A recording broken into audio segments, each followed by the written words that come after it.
हाँ सफवान बोलो। नहीं सर, आप रिकॉर्डिंग स्टार्ट नहीं करे थे ना, इसलिए अभी मैं कर रहा, अभी कर दिया देखा सर। हाँ देखो, ये जो यहाँ पर टर्मिनोलॉजीज है ना, टैक्स बेस ऑफ एसेट्स, ये सब के बारे में टेंशन लेने का जरूरत नहीं है। ये tax base of asset is nothing but the asset which you show in the tax returns और टैक्स बुक्स। समझ लो, ऐसा समझ लो, यानी आप इनकम टैक्स रिटर्न बनाते हो ना, उसमें जो आप एक एसेट की वैल्यू दिखाते हो वो आपका टैक्स बेस ऑफ एसेट होता है। एंड कैरिंग वैल्यू क्या होता है? The value of the asset which you show in the financial statement, जिसको हम लोग बुक वैल्यू भी बोलते हैं। क्या बोलते हैं boss? Hello, book value. And आपको, हाँ आपको अच्छे से पता है कि जो इनकम टैक्स रिटर्न में जो आप एसेट की वैल्यू बता रहे हो और जो फाइनेंशियल स्टेटमेंट्स में आप एसेट की वैल्यू बता रहे हो, इन दोनों में डिफरेंस क्रिएट होने का रीजन सिर्फ एक ही होगा, method of depreciation. What is that? Method of depreciation. हाँ देखो, आप जो एक एसेट को बाई करते हो उसकी वैल्यू उतनी ही रहती है। ऐसा नहीं है कि टैक्स रिटर्न में हमको कुछ डेकोरेट करके बताना है और फाइनेंशियल स्टेटमेंट में हमको जो ओरिजिनल है वही बताना है। ऐसा कुछ नहीं होता है बॉस, वैल्यू वही होती है। But the thing is, next year value change होती है या वैल्यू में डिफरेंसेस देखने को मिलता है, बिकॉज टैक्स रिटर्न्स जब आप बनाते हो, you make the tax returns as per the income tax rules. तो वहां पर वो लोग बोलेंगे आप डबल डिक्लाइनिंग मेथड यूज करो डिप्रिसिएशन के लिए। एंड फाइनेंशियल स्टेटमेंट्स बनाते हो तो वहां वो बोलते हैं स्ट्रेट लाइन मेथड यूज करो डिप्रिसिएशन के लिए। तो डेफिनेटली डिफरेंस क्रिएट होना है। और जब डिप्रिसिएशन के अमाउंट्स डिफरेंट होंगे, वो फिर इनकम स्टेटमेंट में भी जाएंगे। और फिर इनकम स्टेटमेंट में, जैसे मैं आपको एक छोटा एग्जांपल देता हूं, ये सब आपको क्लियर हो जाएगा एक पॉइंट में। स्ट्रेट लाइन डिप्रिसिएशन आपका 10,000 है, डबल डिक्लाइनिंग डिप्रिसिएशन आपका 20,000 है। अब होता क्या है, अब जब आप अपना फाइनेंशियल स्टेटमेंट बनाते हो, यहाँ पर आपका इनकम 1 लाख है, here also the income is 1 lakh. यहाँ पर आपका डिप्रिसिएशन 10,000 बता दिए, माइनस कर दिए, सो 90,000 इज योर फाइनेंशियल स्टेटमेंट्स का इनकम और अकाउंटिंग इनकम। इधर 20 बता दिए, 80,000 इज योर टैक्स रिटर्न का इनकम। अब टैक्स पे करना है आपको at the rate of 30%। So income tax expense is how much? 27,000, that is into 30%. And what is your tax payment? You have done 24,000. How much you need to pay? 3,000. That is what your DTL. So ऐसे करके creation होता है, ठीक है ना? ये हो गया आपका रिसर्च एंड डेवलपमेंट। यहां पर भी अमोर्टाइजेशन का रेट डिफर करेगा। अमोर्टाइजेशन का रेट डिफर करने के वजह से हम अमोर्टाइजेशन का एक्सपेंस फाइनेंशियल स्टेटमेंट में अलग बताएंगे और टैक्स रिटर्न में अलग बताएंगे। उसके वजह से डीटीए डीटीएल कुछ भी क्रिएट हो सकता है बॉस। अच्छा, अब ये अकाउंट रिसीवेबल देखो, gross receivables totalling 20,000 are outstanding at the year end. Because collection is uncertain, the firm recognises bad debt expense of 1,500 in the income statement.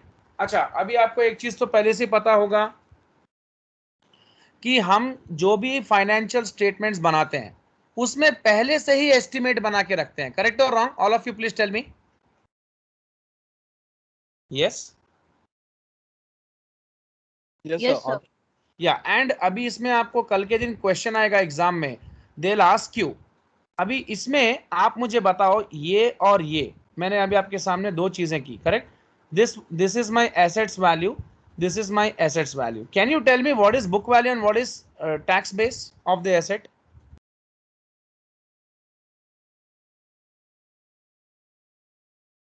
Can I say this 90,000 is my book value? What method did I use here? Straight line. As per IFRS and GAAP, can you use your 10,000 as your method to depreciate? Straight line method to depreciate, correct? Yes sir.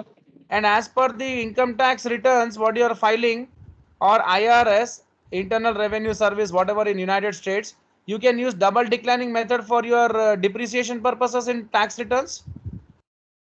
So this is the value which I am showing in my tax books.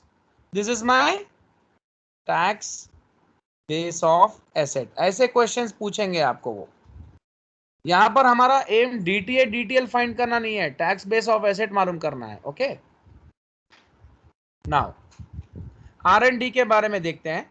Research and development, at the beginning of this year 75,000 of research and development was expensed in the income statement.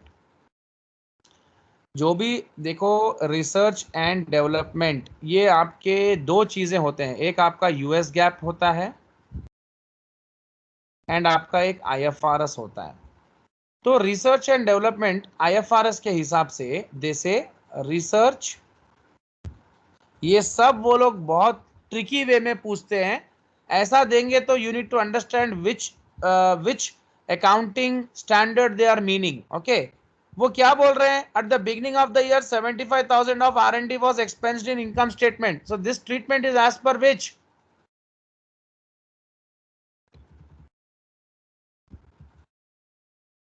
US GAAP ना boss. Why? Because as per IFRS, research is an expense, development is a asset, intangible asset. As per US GAAP, research and development is a, बोलो boss, अरे बोलो, yes, expense. अब tax return में क्या हुआ, tax return runs as per the tax authorities. देखो US GAAP और IFRS, these are accounting standards, इनके हिसाब से उनके वो जैसा बोलेंगे आपको वैसे इन आइटम्स की ट्रीटमेंट करनी है। बट टैक्स रिटर्न्स जब बनाओगे तो वहां पर वो रूल्स आपको फॉलो करना पड़ेंगे। तो टैक्स रिटर्न में हुआ क्या है, research and development was capitalised, यानी उसको उन्होंने बैलेंस शीट में बता दिया एंड उसका अमोर्टाइजेशन कर रहे हैं स्ट्रेट लाइन बेसिस पर 3 इयर्स तक। That means they showed the entire 75,000 in their balance sheet in the tax return what we were preparing, and इसका फिर 25,000 इसका डिवाइड किया उन्होंने by 3, so 25,000 एक साल का amortization expense होता है, उसको P&L में दिखाते गए। करेक्ट? so now आपको tax base of asset at the end of the year बताना है। so what is the tax base of asset at the end of the first year? the asset value minus the amortization. How much is that now? Is this the tax base of research and development asset? Please tell me. Yes. Yes, sir. Yes. And ये जो amortization आपका जो बता रहे हैं आप, ये आप अकाउंटिंग बुक्स में ये आपको दिखने वाला नहीं है, क्योंकि ये सिर्फ टैक्स रिटर्न में दिखेगा आपको, एंड वो 75,000 का एक्सपेंस आपको दिखेगा अकाउंटिंग बुक्स में। तो वहां पर खर्चा ज्यादा है तो आपका अकाउंटिंग इनकम कम हो जाएगा, यहां पर आपका खर्चा कम है तो आपका टैक्स रिटर्न ज्यादा हो जाएगा। अगर टैक्स रिटर्न ज्यादा हो जाएगा you will be paying more tax, तो it will create a DTA. Correct? Now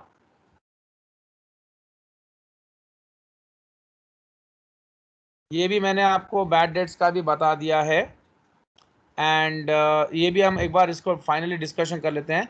gross receivable जितना है are outstanding at the end, fine 1500 इसने बताया है कि बैड डेट एक्सपेंस है। For tax purposes bad debt expense can not be deducted. Why? क्योंकि the tax return runs on cash basis.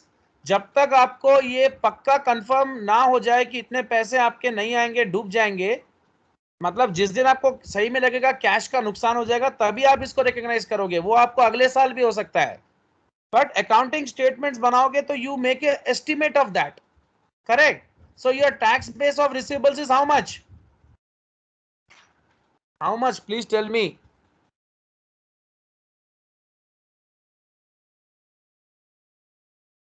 कितना है बॉस? पता नहीं क्या दिमाग में चल रहा है आप लोग के। ये आपका रिसीवेबल्स है, रिसीवेबल्स का अमाउंट है 20,000। This is the financial statements, this is the tax return. इसमें भी एक बैलेंस शीट बनता, इसमें भी एक बैलेंस शीट बनता। इसमें आप 20,000 बोल के बता रहे रिसीवेबल्स, और इसमें बैड डेट आप डिडक्ट नहीं कर रहे। क्यों नहीं कर रहे?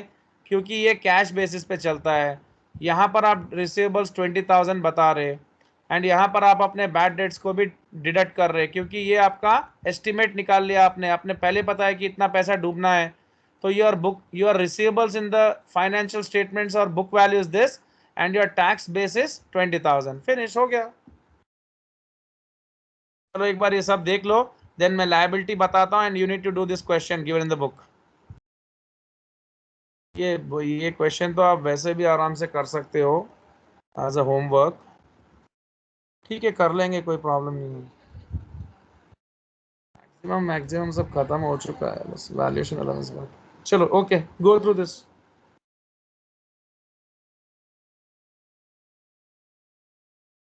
Okay, come on, read this and then we'll go for the next one. If done, you tell me, I'll move forward.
Done, sir.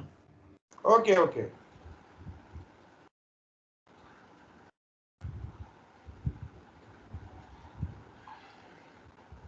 Fine, चलो.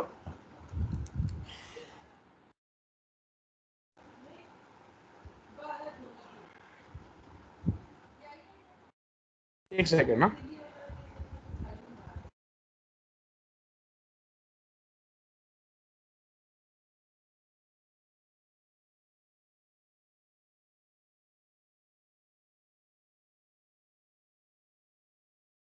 Okay, so now let's discuss about the tax base of liabilities. See, ये हमने तकरीबन ये समझ लिया था. Tax base of liabilities nothing but the liabilities amount which you show in your tax return. Okay, so customer advance. तो ये जो कस्टमर से हमको पैसा एडवांस में आता है, on tax return, at the year end, $10,000 was received from a customer for the goods that will be shipped next year. On the tax return, revenue received in advance is taxable when collected. यानी इसका जो पैसा आपको अभी आ गया तो अभी tax cut जाएगा उसका. करेक्ट और रॉन्ग? यस. सी, वो ये बोल रहे हैं कि आपके लिए ये आपका इनकम स्टेटमेंट है, यानी financial returns, financial reports. Okay, ये टैक्स रिटर्न. अब ये हुआ क्या कि आपको income received in advance will be shown as a liability here. Correct? And it will be showed as a revenue here.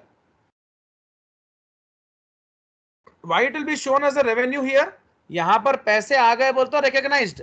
यहां पर जब तक सर्विस नहीं देंगे तब तक रिकॉग्नाइज नहीं करेंगे. It will be called as unearned revenue. Income statement में ऑलरेडी पढ़ चुके हैं आप लोग, अंडरस्टैंडिंग इनकम स्टेटमेंट में. So on the tax return revenue received दिखाएंगे और फाइनेंशियल स्टेटमेंट्स में we will be showing as a liability. Okay, so carrying value will be reduced when the goods are shipped next year. मतलब next year जब आप ship कर देंगे तो वो liability खत्म हो जाएगा और रेवेन्यू बन जाएगा. So for revenue received in advance, the tax base is equal to carrying value minus any amount that will not be taxed in the future. What is that they are saying? जो भी आपका revenue received in advance है, the tax base is equal to carrying value, यानी आपका 10,000 जो भी है minus any amount that will not be taxed in the future.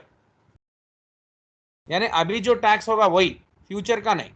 Okay, since the customer advance has already been taxed, 10,000 will not be taxed in the future. ठीक है?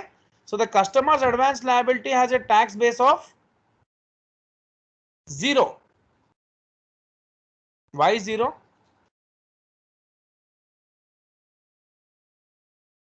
अरे बोलो boss, क्यों 0?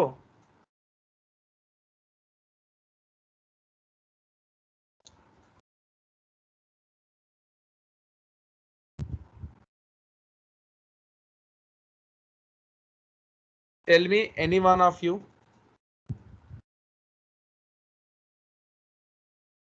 Carrying value of the liability 10,000.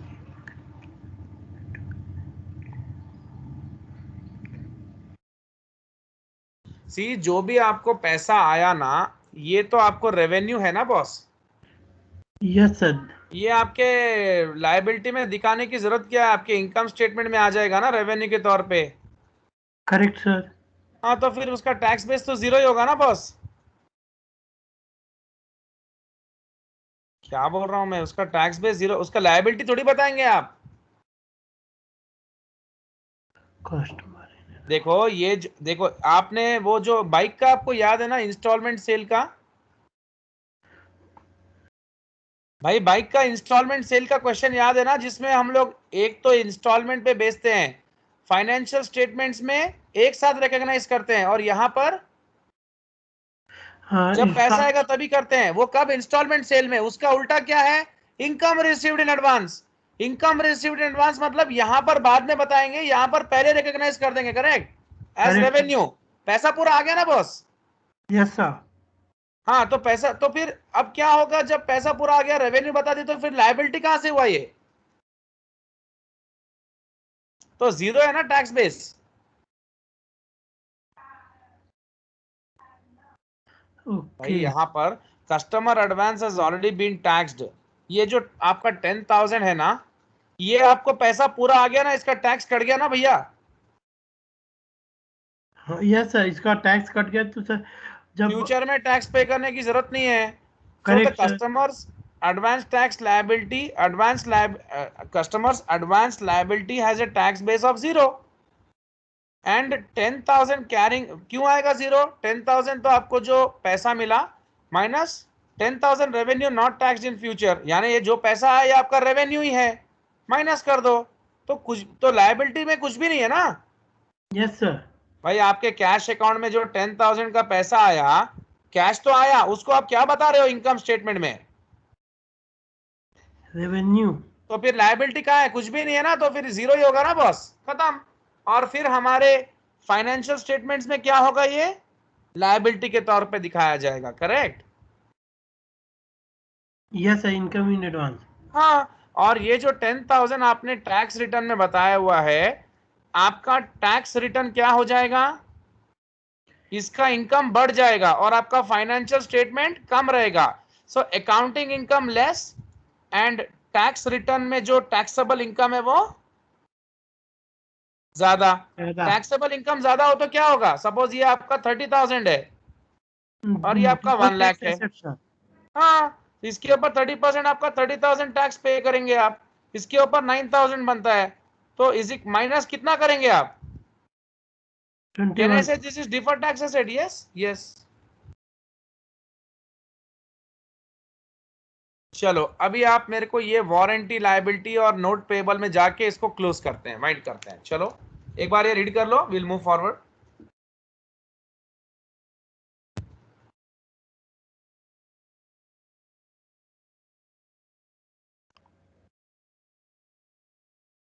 चलो अब देखो warranty liability क्या होता है।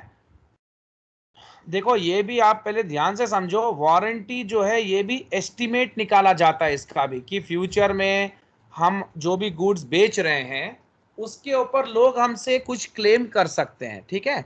और वो जो क्लेम कर सकते हैं उस समय हमको उनको वो क्लेम फुलफिल करके देना होगा, तो डेफिनेटली हमारे लिए एक्सपेंस है ना बॉस? Yes sir, guarantee. हाँ, तो ये जो वारंटी एक्सपेंस है ये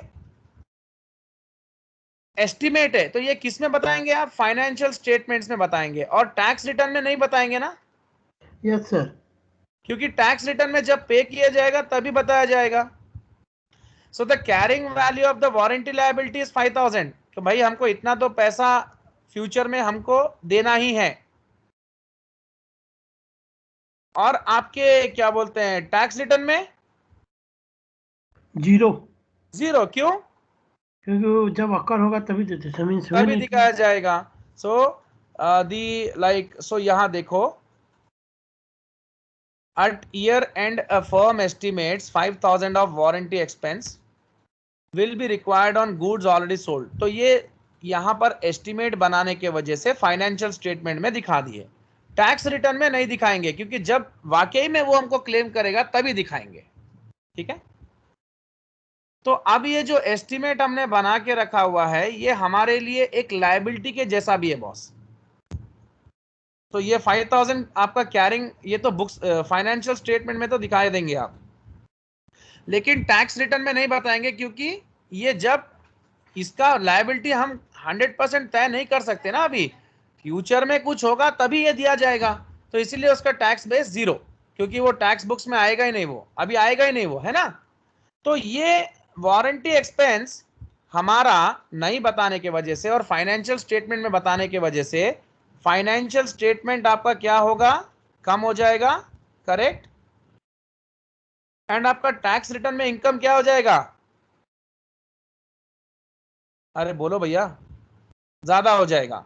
तो यहां पर आप टैक्स ज्यादा पे करेंगे, तो that will give rise to what.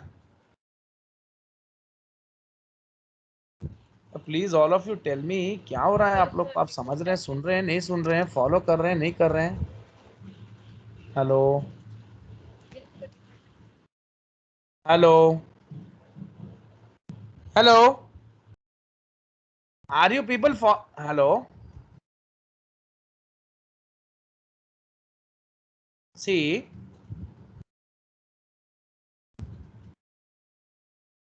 See, warranty expense is such an expense.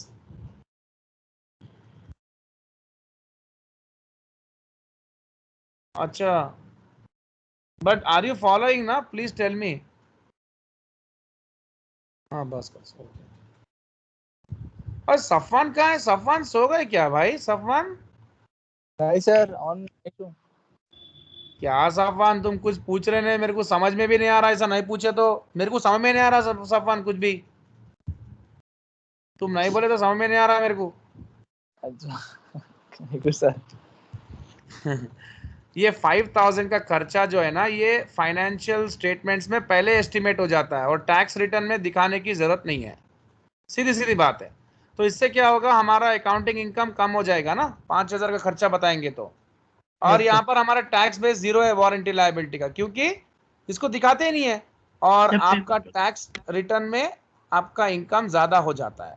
तो यहाँ पर आपका टैक्स ज्यादा पे करते हैं आप, ठीक है ना, टैक्स पेमेंट ज्यादा होता है। तो जब एडवांस में एक्स्ट्रा पे करते हैं तो डीटीए क्रिएट हो जाता है। तो अब लास्ट वाला, नोट्स पेबल।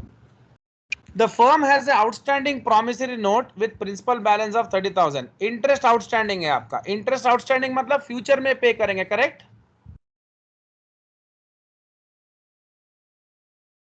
बोलो ना बॉस। Yes sir. हाँ, इसमें दोनों भी, चाहे आप फाइनेंशियल स्टेटमेंट बनाओ चाहे आप टैक्स रिटर्न बनाओ, दोनों में भी 30,000 ही आपका टैक्स बेस होगा, क्योंकि दोनों के लिए लायबिलिटी है ये। तो जब ऐसा होगा, no deferred tax asset, no deferred tax liability. Okay, चलो ये क्वेश्चन है आपके सामने, ये क्वेश्चन आप लोग सॉल्व करोगे अभी? तो मैं सॉल्व करता हूं आपके लिए, ठीक है? ये हम लोगों ने जो स्लाइड में किया था ना, वैसे ही टाइप का क्वेश्चन है, इसको फॉलो करो। चलो, see, assume the original cost of asset is 6 lakhs. Asset has a 3-year life and no salvage value is expected. For tax purpose, asset is depreciated using an accelerated depreciation method, यानी double declining, and with tax depreciation of 3 lakh in first year, 2 lakh in second year, 1 lakh in third year. इसकी भी चिंता करने की जरूरत नहीं है, वो आपको दे दिए। अरे बहुत सिंपल क्वेश्चन है बॉस, बहुत सिंपल क्वेश्चन है। फर्म अपना फाइनेंशियल स्टेटमेंट जब बनाएगा तो स्ट्रेट लाइन मेथड यूज करेगा। स्ट्रेट लाइन मेथड में 6 लाख बाई 3 करेंगे तो 2 लाख आपका डिप्रिसिएशन एक्सपेंस होगा every year. So very clear, straight line method आप फॉलो कर रहे हो फाइनेंशियल रिपोर्ट्स बनाने में। टैक्स रिटर्न्स बनाओगे तो आप अपना double accelerated depreciation method use करोगे। यहां पर आपका डिप्रिसिएशन 2 लाख होगा एवरी ईयर, यहां पर आपका 3 लाख 2 लाख 1 लाख होगा। ठीक है, आपके earnings before interest tax depreciation amortisation भी 5 लाख दिया हुआ है। टैक्स रेट 40% है। Let's see what is happening. तो पहले हम लोग क्या करते हैं, टैक्स रिटर्न देखते हैं। चलो यहां पर चेक करो, ये क्वेश्चन एक बार रीड कर लो फिर से।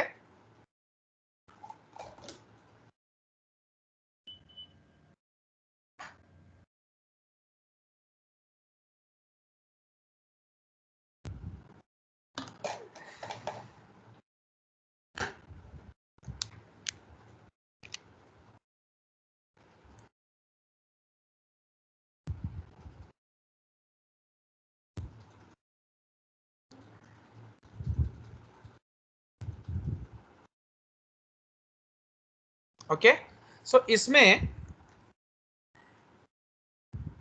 ये आपका टैक्स रिटर्न है। So here your EBITD is given, depreciation minus कर दो, टैक्सेबल इनकम आ जाएगा, टैक्स रेट अप्लाई कर दो, टैक्स पेबल आ जाएगा।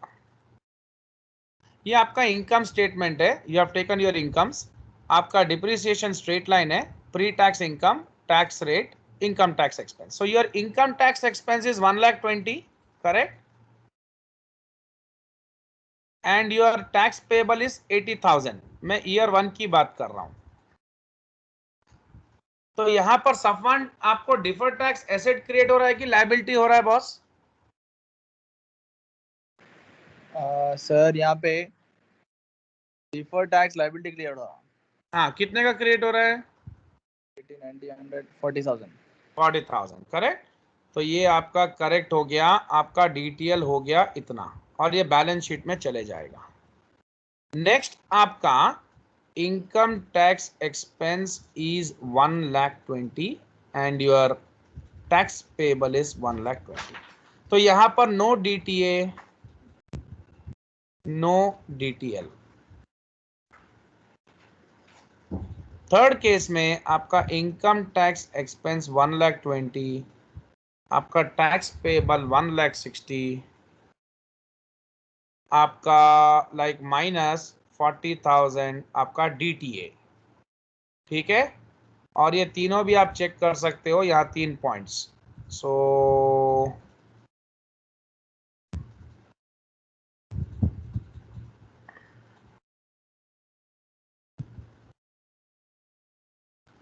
ये क्या, इसमें तो कुछ है ही नहीं ना।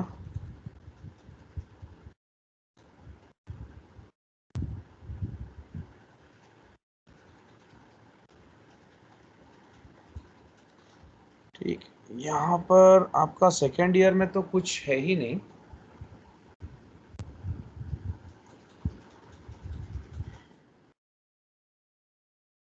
एक्चुअली में हो क्या रहा है कि यहाँ पर तो DTA DTL कुछ भी नहीं है ना, दोनों सेम है। यहाँ पर आपका जो DTL क्रिएट हुआ था ना बॉस, ये आपका क्या हो गया, अब रिवर्स हो गया, करेक्ट? यस और नो? अरे यस बोलो सर। बाबा। हाँ सर।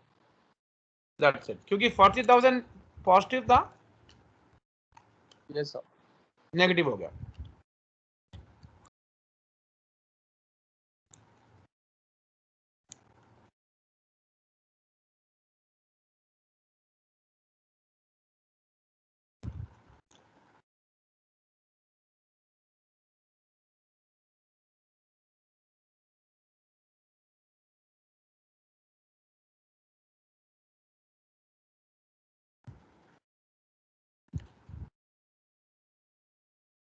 अच्छा, ईयर 2 में क्या हुआ, और आपका टैक्स बेस क्या है ये भी आपको पता होना चाहिए। टैक्स बेस कितना है आपका? 5 लाख में ये आपका एसेट की वैल्यू दिया हुआ है। हाँ, आपका 6 lakh minus depreciation is how much? 3 lakhs. So your tax base is 3 lakhs in the first year. ठीक है ना? And here your book value is 4 lakhs. कैसे? See, your asset value is 6 lakhs. Depreciation is 2 lakhs. So book value is 4 lakhs. Asset value is 6 lakhs. Depreciation as per the tax return is 3 lakhs. So your tax base is 3 lakhs. Tax base और इसके बीच में 1 लाख का फर्क आ रहा, and उसका ही आपका 40% करेंगे तो आपको डीटीए डीटीएल क्रिएट होता है. करेक्ट और रॉन्ग? जी सर. That's it. वो एक्सेस डिप्रिसिएशन हो रहा है ना वहां पर. तो यहां पर जीरो चेंज है, नथिंग. एंड यहां पर आपका डीटीए मैंने बता दिया. ओके, चलो ये क्वेश्चन करो बस.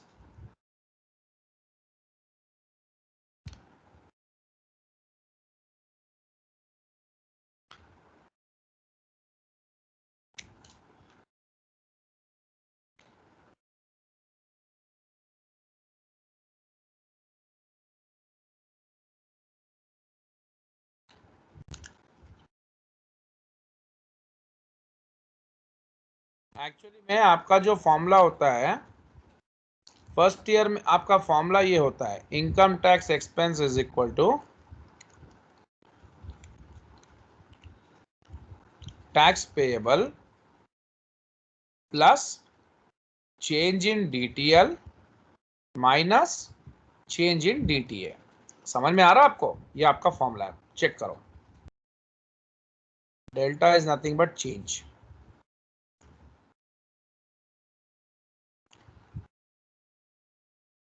तो अब चेंज के लिए आपको ओपनिंग और क्लोजिंग बैलेंसेस दिया तो चेंज होता.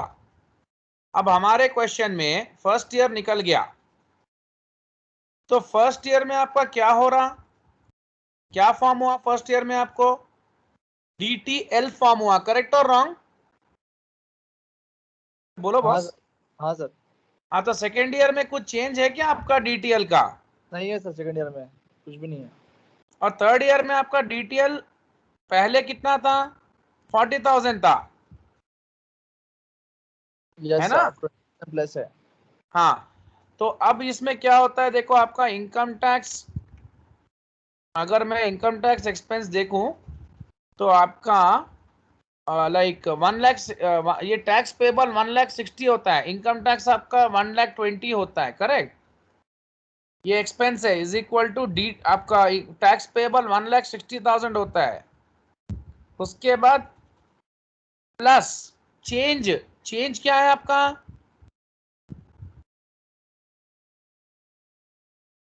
ओपनिंग वैल्यू कुछ है क्या सेकेंड ईयर में? जीरो है ना बॉस? अरे बोलो. सेकेंड ईयर में आपका कुछ देखो, फर्स्ट ईयर खत्म हो गया, सेकेंड ईयर आ गया, थर्ड ईयर आ गया. सेकेंड ईयर में कुछ है क्या आपका, मतलब कुछ भी डीटीएल कुछ है क्या? नहीं है ना? तो फिर आपका, हाँ, तो ये आपका ओपनिंग, मतलब इस थर्ड ईयर का ओपनिंग बैलेंस कुछ है ही नहीं. क्लोजिंग बैलेंस कितना आ रहा है? 40,000.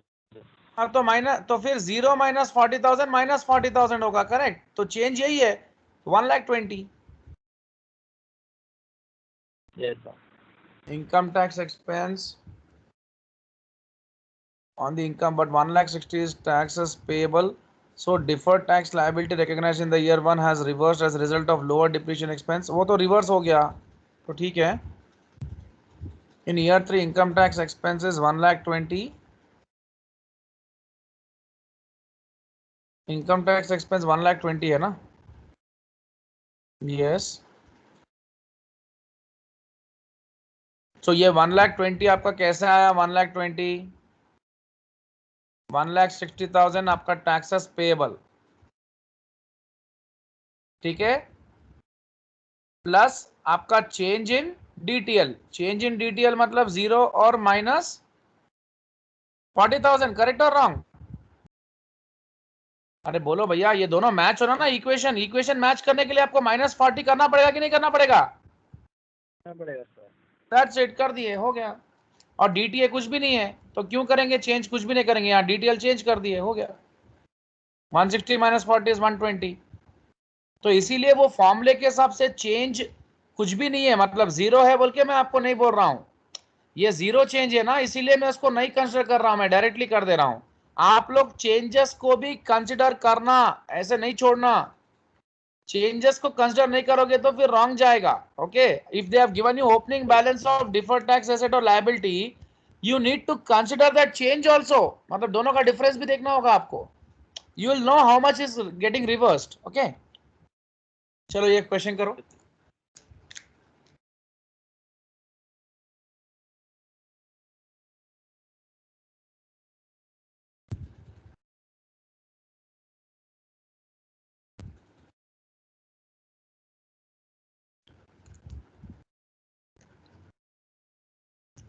So they are asking you consider warranty guarantees, यानी आपने कुछ वारंटी दिया है अपने कस्टमर्स को कि कुछ भी होगा तो हम आपको ठीक करके देंगे, and some expenses which are associated with this. Pre-tax financial reporting includes an accrual for warranty expense, but warranty cost is not deductible for tax income, क्योंकि वारंटी का जब खर्चा लगेगा आपको तभी आप उसको टैक्स रिटर्न्स में बताएंगे, लेकिन वारंटी का एस्टीमेट आपका पहले से ही आप बताएंगे इनकम स्टेटमेंट में, यानी फाइनेंशियल रिपोर्ट्स में। तो फर्म ने इतने का सेल किया 2 इयर्स तक, फर्म ने एस्टिमेट किया 2% of the sales is there warranty expense, and ये एस्टिमेट किस में होगा? सिर्फ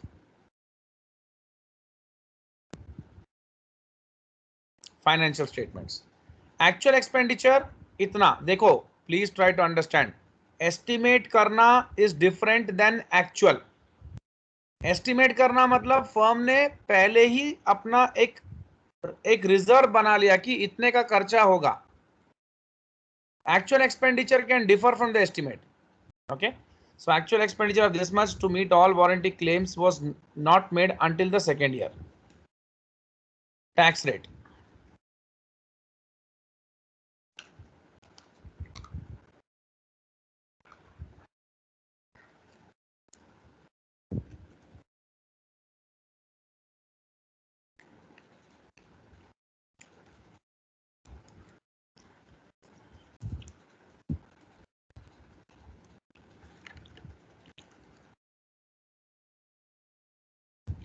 तो उनका $100 एक साल का खर्चा है वारंटी का, उन्होंने एस्टिमेट करके रखा हुआ है, अभी तक कोई क्लेम नहीं आया फर्स्ट ईयर में, तो पूरा वारंटी एक्सपेंस कितना हो गया सेकेंड ईयर तक उनका एस्टिमेट?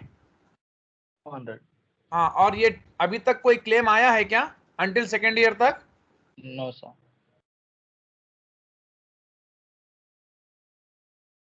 अब वो आपको पूछ रहे हैं calculate firm's income tax expense, tax payable, deferred tax assets for year 1 and 2। ये क्वेश्चन आप मेरे को करके बताओ बॉस। चलो मैं वेट कर रहा हूं, आंसर बताओ मुझे।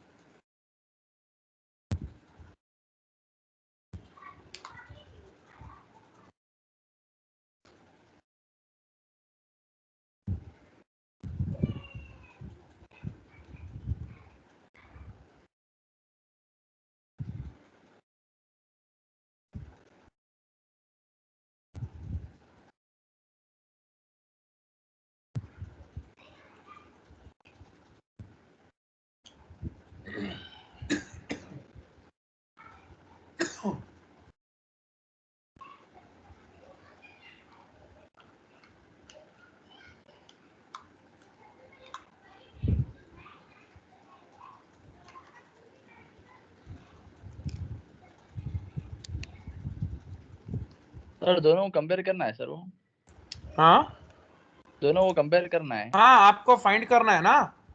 Okay sir. आपका फर्स्ट इनकम टैक्स 2000 एक्सपेंस है सर, कितना है, टैक्स 2000 पेएबल सर। कितना है, डिफर्ड टैक्स लायबिलिटी।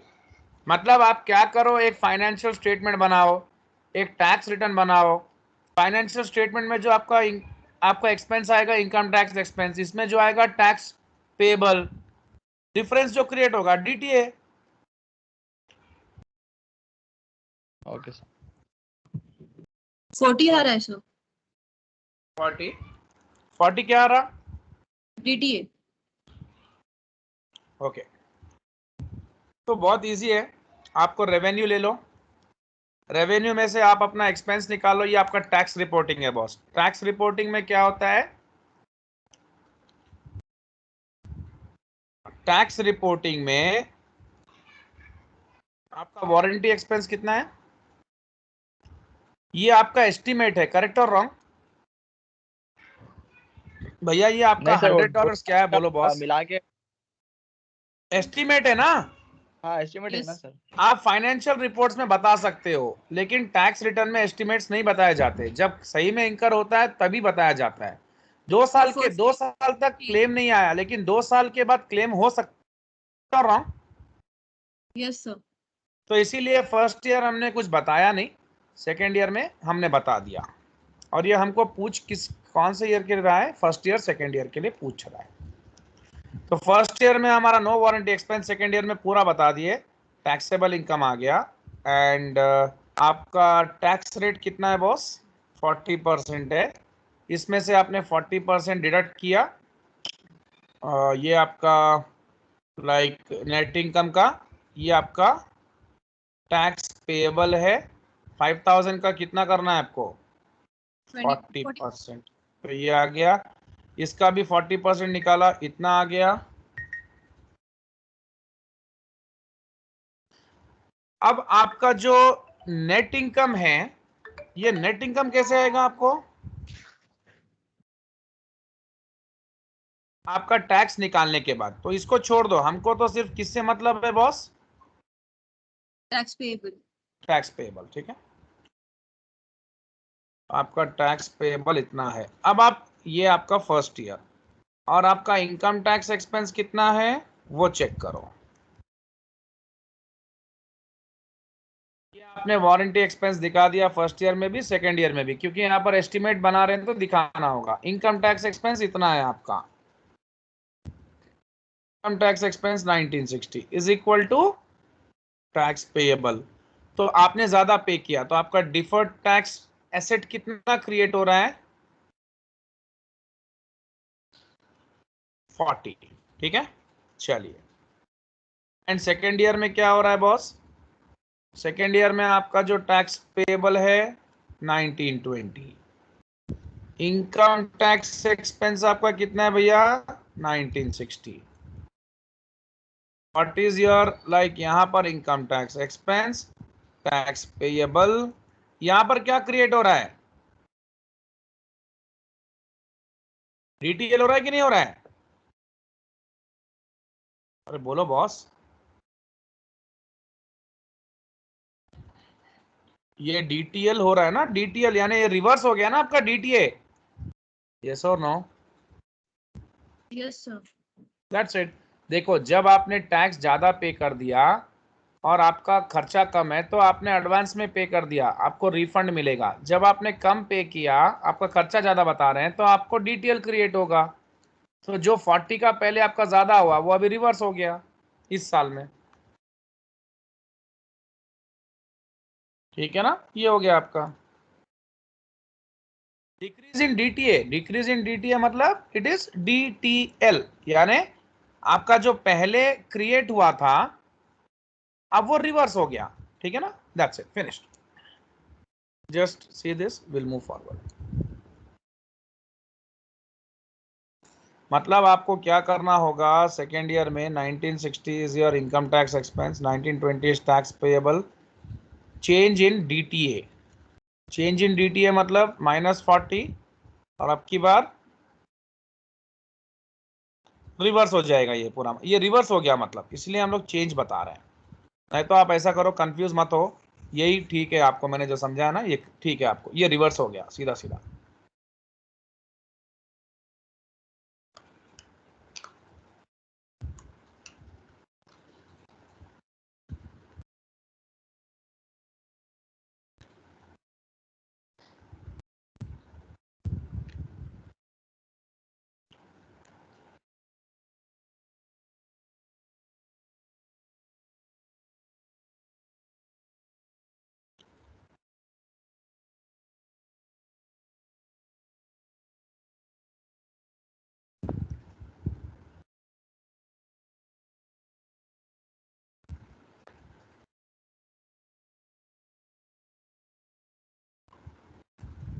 चलिए मूव फॉरवर्ड।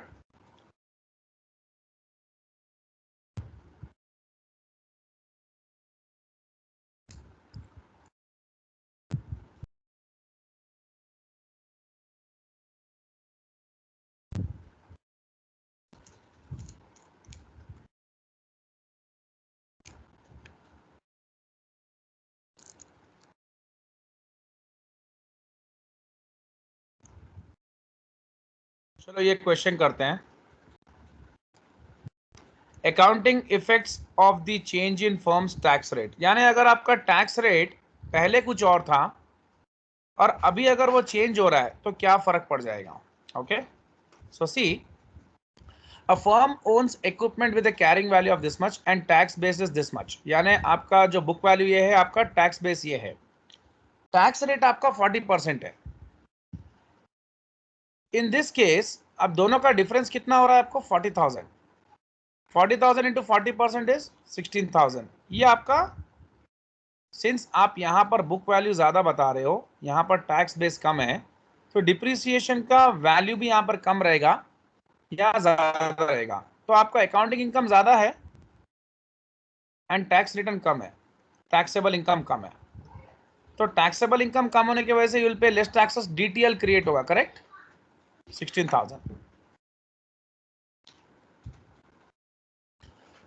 अब देखो, firm has recognised a bad debt expense of 10,000 in its financial statements which is not deductible for tax purposes. Of course bad debt expense आपका income statement में दिखेगा, finance tax returns में नहीं दिखेगा। तो financial statements में ये 10,000 दिखने के वजह से और टैक्स रिटर्न्स में नहीं दिखने की वजह से दोनों के जो प्रॉफिट्स है उसमें 10,000 का डिफरेंस क्रिएट हो रहा है। और एक्सपेंस अगर अकाउंटिंग इनकम में दिखाया जाए तो accounting income decreases, tax return increases. Tax return ज्यादा होगा तो you will pay advance taxes, कितने का, 4,000 का। How I got the 10,000 difference into 40% tax rate, please tell me yes और no. Yes, sir. Yes, sir. Yes, यहां तक आ गया।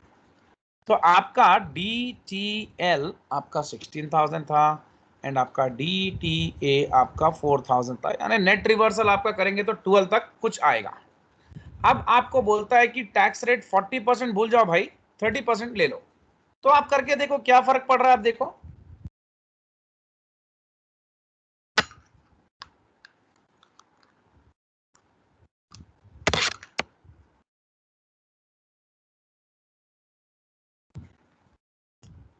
भाई 2,160 का डिफरेंस कितना है बॉस, 30% कितना हो गया, 12,000 DTL,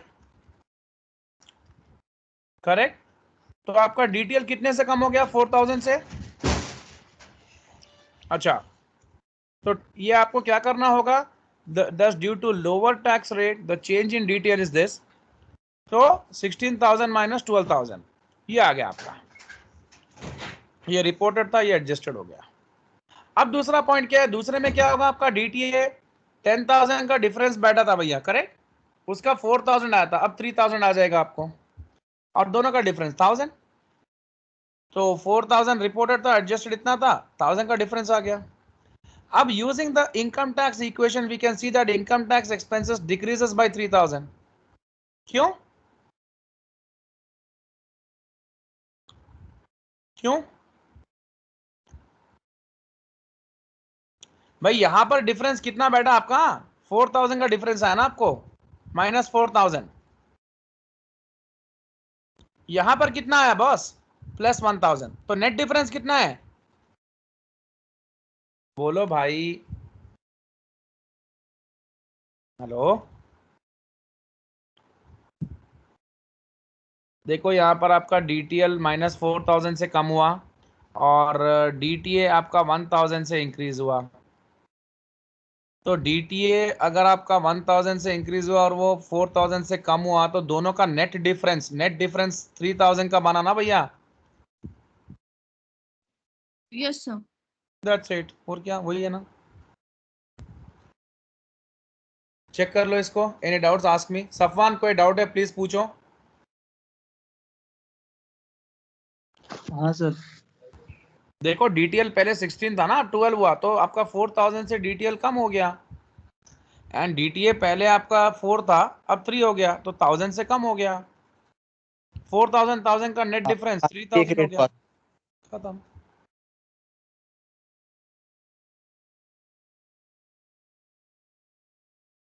ये परमानेंट डिफरेंसेस हम कर चुके हैं कल, तो इसका कुछ, इसका जो भी है, हमको और 1-2 क्लास की जरूरत पड़ेगी कैसे भी, नहीं 1 क्लास और, सॉरी 2 नहीं, लास्ट एंड लास्ट क्लास है अब इसके बाद। ये हमने कल के क्लास में डिस्कस भी कर लिया था ये पूरों के बारे में, परमानेंट एंड टेम्पररी डिफरेंसेस। तो ये आप होमवर्क कर सकते हैं। अगर आपको नहीं आता है कल मैं एक्सप्लेन कर दूंगा, कोई प्रॉब्लम नहीं है। लास्ट एंड फाइनल टॉपिक हमारा जो बचा है वो सिर्फ है वैल्यूएशन अलाउंस, और ये टॉपिक करने के बाद आपका अकाउंटिंग फॉर इनकम टैक्सेस खत्म, यानी कल की क्लास में क्लोज है चैप्टर। ठीक है, चलो। Then Monday will start non current liabilities. Bye bye. Thank you sir. Thank you.